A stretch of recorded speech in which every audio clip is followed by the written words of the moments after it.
Welcome to our channel, where we explore historic events that have shaped our world and continue to influence the way we see things today. In this video, we will be delving into a controversial topic that has sparked intense debates for decades: the bombing of Dresden. Was it a fair retribution for Nazi Germany's war crimes, or was it a war crime in itself, resulting in the deaths of tens of thousands of civilians? This is a complex and emotionally charged issue, and we'll be looking at different perspectives and evidence to arrive at a balanced and informed conclusion. So, if you're interested in history, ethics, and international law, and want to gain new insights into a pivotal moment of World War II, stay tuned until the end of this video. And if you enjoy our content, please don't forget to subscribe, like, and leave your thoughts in the comments section below. The bombing of Dresden during World War II remains one of the most controversial and debated military operations in history.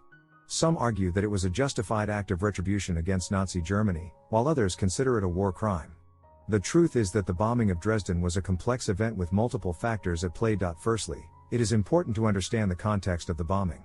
At the time, the Allied forces were determined to end the war as soon as possible and were facing fierce resistance from Nazi Germany. Dresden, a city rich in history and culture, was also a major industrial center that was producing war materials for the German army.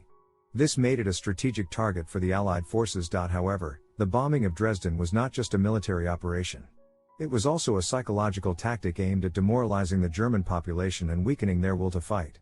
The bombing was designed to create a firestorm that would destroy the city and kill as many people as possible. The bombing of Dresden took place on the night of February 13, 1945. British and American planes dropped over 3,900 tons of bombs on the city, causing massive destruction and loss of life. The exact number of casualties remains unknown, but estimates range from 25,000 to 135,000 people killed. Critics of the bombing argue that it was a disproportionate response to Nazi Germany's actions and that it caused unnecessary suffering to civilians. They also point out that Dresden was not a military target and that the bombing did not contribute significantly to the Allied war effort. Supporters of the bombing, on the other hand, argue that it was a legitimate military operation that helped to bring an end to the war.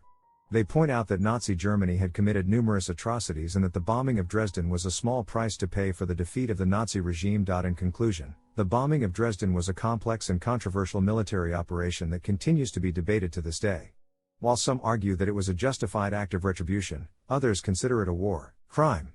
The truth is likely somewhere in between, and it is up to each individual to form their own opinion based on the available evidence.